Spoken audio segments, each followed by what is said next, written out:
terjadi di game yang ketiga. Game plan-nya juga cukup berbeda sedikit walaupun kalau kita melihat dari secara kasat mata dari hero-nya yang paling berbeda adalah Odette dan juga Ixia. Iya. Ini dua hero yang wajib ada dalam team fight karena area of effect-nya sangat luas dan cooldown-nya lama banget. Alright, ini dia the last game di match yang pertama. Penentuan, apakah Gigfam seperti biasa akan melakukan reverse sweep atau Rebellion akan menghujam jantung Gigfam. MPL Arena, pada tepuk tangannya! Let's go, menuju ke lane of town. Skor 1 sama kali ini untuk kedua belah tim. Tapi apakah Rebellion mereka mampu untuk membuktikan bahwa tidak perlu sampai berseason-season mereka dikandangi sama Gigfam. Cukup di match ini saja, tapi tentunya Gigfam punya potensi yang begitu besar. Membawa ke arah late game pun aku rasa mereka masih memiliki damage yang cukup. Masih dengan playstyle yang sama dari Rebellion, mereka coba untuk bermain agresif, bakal coba dikejar Baloi, bakal coba diganggu. Yes. Dan tentunya Aboy mampu Ini- untuk memberikan poke damage di area mid-nya. Ini potensial untuk mereka bisa mendapatkan 5-2 masih ada tersisa loh Momochan. Tadi kan kita terakhir data yang kita miliki adalah 5-1. 5-1. Iya, jadi data dengan 5-2 ini masih dimiliki. Tapi lihat di arah top lane akan coba one by one situation dengan Cadera. Tapi Cadera kali ini agak cukup kesulitan dan kemungkinan besar ini akan membuat seorang Cadera harus memiliki hal sekali di early game. Tapi kita ngomongin tim fight dari bottom lane, Luke masih ada Viragana untuk membuat dirinya masih selamat. Dan ngomongin dari soal emblemnya Momochan. Kali ini akan membawakan Assassin Emblem. Dan dengan satu Tenacity membuat Respect itu. dia benar-benar respect banget dengan damage yang dimiliki sama Gigfam. Bermain lebih aman seperti Profesor KB bilang. ODTC akan membawa support Emblem sementara Swelo membawakan Assassin dengan mage tentunya yang kita tahu. Imperius akan memberikan damage yang begitu perih dari seorang Swelo. Tapi di sisi lain pun Aboy masih membawakan Rupture juga dengan Magic Emblem yang dibawakan. Debut pick untuk Aboy. Dan sementara kalau kita ngelihat Baloyski masih dengan kemenangan 5 kalinya dengan adanya Minotaur. Tapi untung aja ya dari sosok Novaria ini tidak di tangan Aboy. Karena kalau di tangan Aboy ini sangat berbahaya dan Aboy ingat percentage win rate dengan adanya Novaria ini sangat tinggi. The Professor Hazel agak sedikit berbeda. Dia akan mengadu ke dalam Retribution. The power of Retribution akan coba di tangan seorang Hazel. Membuat dia berhasil mendapatkan turtle pertamanya perbandingan dengan ada game satu dan juga game yang kedua. Aboy bahkan di sana melindungi Baloyski untuk bisa mundur ke arah belakang Profesor. Wah ini kalau kita ngomongin soal turtle yang pertama udah pasti bakal full banget powernya untuk Fredrin ya. Akan sangat mudah untuk mendapatkan Battle of Retribution-nya. Dan sepertinya tidak ada mungkin niat untuk melakukan gengsi di awal game. Sama-sama main safe, nungguin ultimate dari masing-masing hero ready. Dan mungkin Baloyski yang bakal memulai hal tersebut karena mereka ingin melakukan zoning. Agar nantinya dia tidak mendapatkan satu minion gold yang mahal harganya. Ya, dan G kembali mendapatkan 78% audience prediction by Samsung. Sementara Vincent menabrak ke arah Baloi. Tapi sepertinya melihat pergerakan yang cukup ramai ya dari Rebellion. 4 pemain bergerak secara bersamaan ke area atas tentunya tidak akan mengambil resiko yang cukup besar dari seorang Baloyski. Dari early game seperti ini, item build-nya masih terlalu dini juga kalau misalkan kalau mau langsung ditebak. Tapi team fight. Oh my god, Minan Fury double stun, the bucket won't become a turn around, it's easy to take that. Langsung ada full parah, selalu menuju ke arah backline, the bucket T! Termakan dengan instant point. A boy, again, menjadi sebuah pintu masuk ke Rebellion yang gak bisa masuk lebih dalam Profesor. Dan membuat Luke jadi bebas masuk ke dalam sosok seorang D. Tapi positioning dari Swelo bagus di Profesor. Iya ya, tapi yang lebih bagus ternyata Aboynya Iya, di lini Aboy, belakang. iya. Iya, Dia Aboynya. barengan sama Luke, dia tahu targetnya cuma ada di D. Dan Ixia ketika dia lagi full barrage, dia bakal diem di sana. Iya, Dan sedangkan itu absurd damage lihat gak? Iya, Dia betul. damage sekali Prof. Benar. Saat dia masuk, dia keluar baru Luke-nya. Dan aku juga Satu-satu merasa dia jadinya. cukup respect sih dengan damage-nya dari Novaria juga ya Profesor KB. Iya, tapi ditabrak lagi. My god, mereka menabrak ke arah Aboy. Dan Aboy di sini nggak punya flicker, jadi ini adalah kesempatan mereka untuk bisa memakan Aboy. Ingat, makin late game makin sakit. Absorb damage juga tidak boleh, tidak dilupakan Momochan. Wah, first item untuk Cadera adalah Huskclaw Profesor KB. Bermain lebih aman untuk mendapatkan sedikit left region dengan Huskclaw. Seorang Cadera tentunya akan lebih survive di arah lininya. Ya, karena kalau dia nggak pakai Asclaw, karena aku adalah salah satu player Ixia. Ya. Dan pasti dia akan menangan laningnya. Dan bahkan di sini the power of retribution akan didapatkan oleh Vincent. The Power of Retribution bahkan di belakang sana para pasukan dari tim Rebellion memaksa team fight. Hazel, Sakratul Maut, ingat dia nggak ada damage dari adanya press on tepangan double kill. Didapatkan oleh para pasukan dari tim Rebellion. Menutup ke arah Apoy. Kehilangan Apoy di belakang sana para pasukan dari tim Rebellion. Mereka akhirnya disengage dan mereka sadar. Permainan tarik ulur adalah sebuah jawaban untuk Geek Farm. Wah, Swallow sih bener-bener ngeselin sih Profesor KB. Diam-diam memberikan poke damage tambahan dari arah yang nggak bisa dijangkau oleh pemain-pemain dari Geek Farm. Ya, bahkan untuk item pertamanya dia menuju ke Ancient Talisman.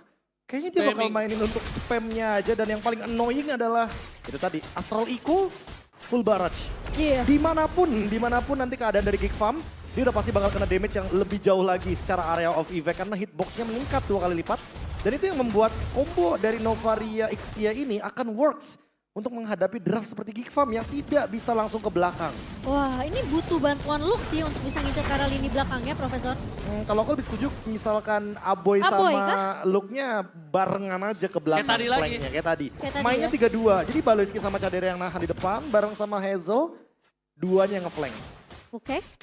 Berarti datang dari arah blind spot yang tidak diduga-duga oleh Rebellion. Geek Farm, mereka sempat dipatahkan dari team fight-nya di area turtle yang pertama. Lagi-lagi bekat retribution yang begitu on point dari Rebellion. Vincent menunjukkan kelasnya tentunya. Tapi kali ini Geek Farm, berarti team fight-nya ini harus benar-benar rapi dari Geek Farm, Profesor KB. Setuju. Geek Farm malah nggak boleh kayak buru-buru mungkin untuk mengeluarkan ultimate. Berapa banyak ultimate area of effect yang mereka miliki. Yeah. Mereka punya Swan Song, mereka punya Last Insanity, harus ada Viraga Armor-nya, mereka punya Minion Fury juga. Ini karena area of effect-nya banyak, sementara Rebellion tipenya hero yang spam, skillnya benar-benar menunggu momentum juga. Paling ada Yuzong sih memang, tapi Yuzong dibandingkan dengan Swan Song, ya udah otomatis Swan Song-nya juga bisa di-cancel dengan Petrify, bisa di-cancel dengan Black Dragon Form. Iya, dan Terlalu bahkan banyak cancellation-nya jadinya. menurut aku sisi yang dimiliki sama Apoy dengan Blue Nova-nya ini punya immobilize yang benar-benar mematikan sih. Menurut aku dari Apoy sendiri ya. So itu yang harus benar-benar dimaksimalkan oleh Geek Farm. Tapi kali ini dibuka Kars. Alright, langsung dengan adanya full barat seperti dibuka begitu saja. Paulus kita berangkat dan bahkan hilang. Para pasukan dari tim Rebellion mereka tidak akan melepaskan pandangan dan jangkauan terhadap seorang Hazel. Meanwhile lihat Kars benar-benar membabi buta ke arah belakang. Dia nggak peduli siapapun yang akan dia tabrak, dia akan lenyapkan. Dan sekarang Vincent terlalu kuat untuk bisa dimakan di early game. Wah, Lihat masih ada Audi TC. Dan bahkan mereka tidak bisa menyentuh di gara-gara Audi dan juga sosok dari Vincent di depan. ini dia terlalu free sih Profesor KB. Luke akan kehilangan Viraga Armor. Dan bahkan masih di-press terus-menerus. Gak dikasih kesempatan untuk memecahkan turret di area Mau ditangkap? tapi masih punya flicker untungnya. Ya, tapi lagi-lagi loh, ini dia combo Astral Echo dan juga Full Barrage yang akan digunakan terus-menerus dari early game sampai dengan late game. Karena memang hitboxnya ini yang akan memudahkan D untuk engage ke lini depan atau bahkan belakang. Sehingga flickernya udah cukup buat escape aja. Nggak perlu tuh Ixia flicker ke depan. Karena kalau Ixia flicker ke depan yang ada Novaria ini bakal ada satu space yang dimana dia nggak bisa cover Ixianya. Ya, setuju. Dia cukup perlu mengkombokan dengan Swallow aja ya Profesor KB. Iya itu udah cukup seharusnya. Flickernya mungkin bisa dipakai sebagai escape mechanism. Mungkin. Ya apalagi dengan item-item seperti ini, dengan adanya Javelin. Mau kemana nih arahnya? Windtalker kah? Golden Staff kah? Atau jangan-jangan dia bakal menuju ke item-item yang lebih aman seperti Malefic? Ya, Momochan mungkin tahu nampaknya. Ya, Ya. sepertinya tahu. Ya karena mungkin lihat betapa kuatnya penetration langsung ke arah dalam. Dan bahkan melihat pasukan dari Geek Farm ketinggalan 7.000 gold. Ini adalah Momentum. potensial dan momentum yang tidak boleh dilepaskan sedikit pun. Nah, aku cukup paham sih sebenarnya dengan apa yang dibilang sama Oji tadi ya. Dan kelihatan Rebellion yang mungkin kita tadi prediksi mereka bisa bawa game ini menuju ke arah late game. Ngasih space ke arah D, tapi ternyata itu tidak dibutuhkan untuk Rebellion.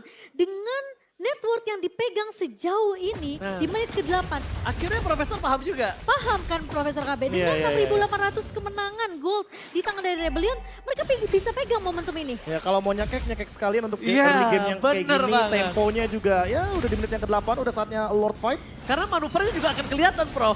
Terlihat akan jelas sedikit Kelihatan demi jelas sedikit sih. ditambah lagi. Kalau misalnya walaupun goldnya sudah unggul, tapi lama makin lama itu kan masih bisa terkikis. Bukan berarti dia tidak bisa membalikan keadaan. Dan ingat, Geek Farm adalah salah satu tim yang sangat kuat dalam under pressure. Setuju. Mereka punya segala cara untuk bisa membalikin keadaan. Jadi Rebellion menurut aku masih harus respect. Saking respectnya lihat posisi dari Swallow. Dia benar-benar menjaga positioningnya banget. Black Dragon Transform udah mulai dibuka sama Kars. Dan Itu dia. Kars udah siap. Itu dia respect yang diberikan oleh seorang Kars. Gimana caranya dia tidak bisa membuat Hazel masuk ke dalam menjadi penjaga Gila. pintu. Ini dia. Kalau tadi kita lihat serigala berbulu banteng nampaknya gagal, tapi nampaknya di sini ada naga bertanduk dua. Prof, kamu lihat nggak? Kars ngebuka, ngezoning map itu hampir setengah map loh. Harus Iya, dicari pushnya. Dia juga ya udah punya Baxia juga kan di lini belakang. Jadi gak perlu takut gitu loh. Udah ada efek life band-nya juga. Sekalipun Baloyski punya efek heal. Tapi gak berpengaruh banyak. Karena mau bagaimanapun di early game. Yang namanya Minotaur kan butuh waktu banget. Butuh 2 sampai dengan 3 item defense dulu. Baru Iya, dia bisa bikin Flask of Dionysus. Karena kalau dia bikin Flask of Dionysus terlalu cepat. Dan gamenya lagi dalam keadaan loose condition kayak gini. Jatuhnya rugi buat Geekfarm dan satu tim untuk Baloyski. Inilah jawaban atas ban terhadap Cloud. Tidak ada jawaban terhadap Novaria. Lini belakangnya Tidak ada jadi ini jawaban ya. terhadap Auditizi sebagai split pusher nantinya. Tidak ada jawaban untuk seorang D. Dan mereka menjawab dengan Aboy. Memang betul jawaban yang sangat kuat. Tapi dia tidak sesustain itu. Dia tidak semanuver itu, Profesor. Sekali melangkah kalau kejebur ditenggelam. Ya ini PR untuk Geekfarm sih. Mereka nggak bisa fokus ke arah D, tapi gimana cara mereka bisa nangkap Colo, tapi Lord. Tapi full barat memang dikeluarkan untuk membuka jalan di arah bottom lane. Kas juga tidak bisa masuk terlalu dalam karena ini akan membahayakan untuk Caster sendiri. Kalau Kas tumbang, kondisi keuntungan yang mereka miliki ini akan berbalik. Memang tidak shutdown, tapi dengan tidak adanya the power badan yang dimiliki dari Rebellion. Sehingga mereka cuma memantapkan diri terhadap seorang Vincent. Belakangnya udah pasti kocar-kacir, Profesor. Aku cukup kaget sih pas tadi dibuka full barrage yang biasanya kalau kita lihat dari 3 turtle yang sebelumnya, ya dia bakal ngebuka setelah teman-teman dari Geekfarm join team fight. Iya. Tapi tadi belum ada source skill yang keluar, belum ada flicker yang keluar, dia udah langsung buka full barrage. Kayak pertanda, oke ayo perang nggak. Ternyata emang Geekfarmnya nggak mau perang karena perbedaan goldnya udah terlalu signifikan. Wise choice tentunya buat Geekfarm karena mereka nggak memilih untuk perang dibandingkan dengan kayak mungkin di game yang pertama kita melihat bagaimana team fight yang begitu extend, yang begitu lama dari Geekfarm dan malah menciptakan kerugian bagi mereka sendiri. Kelihatan mereka tahu banget sih, mereka butuh timing yang pas, momentum yang pas. Mereka coba untuk paksa, mungkin oke full bar sudah kebuka dari D, tapi ingat di sisi lain masih ada Hardguard dari Auditizi. Masih ada juga Astral Echo di tangan dari Swallow. Jadi Geekfarm seperti yang tadi kita udah bahas di early, Geekfarm ini tim fightnya harus rapi banget, kudu wajib. Real time victory rate di mana real time win probability kali ini dipegang oleh Rebellion. Ini bukan tanpa alasan, lihat Ya, 9.000 gold. OTW 10.000 gold. Menit Iya, 12. Dan bahkan mereka tidak bisa menangkap D, tidak punya jawaban atas D. Bukan poin kill yang diinginkan tapi assist yang sangat kuat. Jadi gimana caranya? Walaupun dengan item semaksimal mungkin yang dia miliki saat ini, flank gaming sangat dibutuhkan untuk D. Ya makin late game kayak gini juga Swallow-nya makin lebih powerful dengan magic damage-nya. Kayak lebih butuh toilet armor dulu sih buat Geekfarm. Entah di Hazel atau bahkan mungkin di Baloyski. Tapi ya Baloyski juga menyelesaikan Flask of Dionysus karena dia butuh banget nih untuk efek heal tambahan. Lagi dan lagi Lord Enhance seharusnya dilepaskan oleh teman-teman dari Geekfarm. Iya. Karena kalau masih dipaksakan bisa jadi malapetaka buat mereka. Bisa jadi call-nya malah orang dulu. Dan bahkan Baloyski menunjukkan batang hidungnya loh. Ingat, kalaupun sekalipun Baloyski dilepaskan, flicker itu tertrigger, Profesor. Ya, itu akan cukup mahal ya hitungannya ya Ranger Mas. Tapi kali ini sepertinya Baloy hanya memberikan informasi saja. Oh, kedeteksi. Dua pemain di Kelihatan. depan sana. Nampaknya Kars kembali akan menjadi sebuah perimeter penjaga pintu yang membuat Rebellion berhasil mendapatkan Lord dengan sangat mudah. Ya ini keputusan yang bijak sebenarnya dari Geekfarm. Mereka cuma cari informasi nge-trigger biar adanya Astral Echo yang dibuka oleh seorang Swallow. Meskipun terlihat Geekfarm mereka nggak punya kesempatan sebenarnya yang besar untuk melakukan kontes ya di area Lord yang kedua. Dan tentunya akan terlepas ke tangan dari pemain-pemain Rebellion dengan begitu nyaman, Profesor KB. Tes ilmu. Iya. Tes ilmu aja tadi. Iya. Kalau memang ada celah kita masuk, kalau nggak ada ya kita mulai. Karena udah kebaca juga nggak sih? Karena Kars di sini bakal nge-zoning, bakal ngebuka Black Dragon Transform untuk cari informasi, nge-zoning pemain-pemain Geekfarm untuk nggak mendekati ke area rivernya. Ya, dan karena udah punya Hunter Strike sama War Axe ya udah pasti cooldownnya jauh lebih cepat lagi untuk Black Dragon 4. Makanya Kars ready banget. Oracle juga udah ada. Jadi dia bisa team fight lagi untuk sekarang dengan Black Dragon Form. Oke, tapi yang harus diperhatikan kali ini adalah gimana caranya mereka menutup ke arah D. D belum terlihat batang hidungnya, masih terlalu jauh di arah belakang. Lord di arah bottom lane pun berhasil mendapatkan Lord, tapi lihat Lo, fokus ke arah D, flicker telah dikeluarkan. Baloyski dengan adanya guncangan yang tidak berhasil membuat para pasukan dari Rebellion mendapatkan keuntungan. Mereka membuat Menon Fury ini benar-benar nothing. Dan tampaknya satu hal yang mungkin harus mereka perhatikan. Vincent masuk ke dalam untuk memaksa tim Dapur Barat. Kembali lagi menjadi damage terbesar yang dikeluarkan oleh pasukan Ancient Rebellion. Nampaknya Hazel tidak bisa menahan damage yang diberikan. Tapi lihat, teriakan dihabisi, Tempel Arena telah berkumandang. Dan menembakkan Kadera. Blast of the Oasis after Devor this time. Tapi ingat, tidak ada yang bisa menyentuh D dengan dirasuki oleh seorang Auditizi. Lo menuju ke arah belakang, damage tidak terlalu cukup. Dan bahkan Luke yang harus hilang dengan adanya immortality untuk yang mereka masih selamat. Di Objective Gaming seperti di game sebelumnya. Masih coba digocek begitu saja. One last Sylvan of Nature sampai take out untuk Kadera. Tapi lihat, Sampate berhasil menundukkan King Farm. Kemenangan yang membuat angka menjadi 5-2 after Baloiski. Rebellion Esport kembali mengambil poin kemenangan mereka setelah 2 season. Mereka tertinggal, namun ternyata minggu yang kelima memberikan hasil. Dan performa yang begitu luar biasa untuk Rebellion. Berhasil mengandangi kembali Geek Farm dengan skor 2-1 Profesor KB. Lagi-lagi sebuah momentum dari Geek Farm pun dipatahkan. Yang biasanya kita tahu, Geek Farm ini punya momentum ketika kalah di game yang pertama, menang di game yang kedua, game ketiga pasti mereka dapatkan. Tapi tidak untuk Rebellion. Dan Geek berhasil dikalahkan. Hingga akhirnya kali ini skor menjadi 5-2 Momo-chan. 5-2. Aku gak sabar untuk pertandingan-pertandingan dari Geek Farm dan Rebellion selanjutnya. Diputuskan 3 kali lose streak atas Geek Farm. Membuktikan kelas mereka di minggu yang kelima. Kita sampai lupa loh, masih ada combo Novaria dan juga Exia Ya, yang makanya memberikan itu. tadi aku mention kan, nggak mungkin deh kalau hero-hero range kecil. Pasti sih ya, gak ada lagi Dan hero-nya bahkan habis. kita nggak menyangka kalau Rebellion akan bermain seagresif itu, Profesor KB. Tapi kita tidak bisa pungkiri dengan adanya disupport oleh sistem support yang datang, dihadiri, ditonton langsung. Oh itu buff baru tuh. Semua disambut oleh D Good job, Chico. dari game pertama. Ya, Coach Chico, Coach Vivi, luar biasa draft pick-nya. Dan Di. itu bisa dibilang dikagetkan. Semuanya tentang Dikagetkan. Semua Dikejutkan. disikat sama D. Ini pasti berkat support dari Oh Ayam. elah, ini dia nih. Langsung muncul wajahnya D. Jadi mari kita lempar untuk interview terhadap Rebellion Esport. Bude Bongstar, tunjukkan pesonamu sekarang.